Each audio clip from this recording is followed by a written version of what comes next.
ஒரு மேனேஜ்மெண்ட் புக்ல படிச்சேன். அந்த ட்ரெய்னிங்ல என்ன சொல்லித் தருகிறார்கள் என்று சொன்னால், a manager should be ready to say no.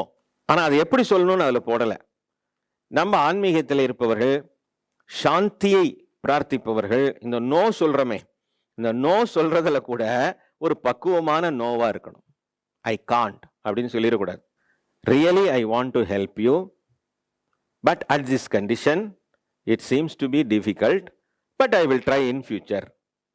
இப்படி அதை ஒரு டிப்ளமேட்டிக்கா சொல்லணும். அதை ஒரு வலியுறுத்துவது போல் சொல்லணும். இதை சொல்றதுக்கு இந்த மனசை நிகிரகம் பண்ணணும். மனசு ரியாக்ட் ஆயிடுச்சுன்னா அதை சொல்ல முடியாது.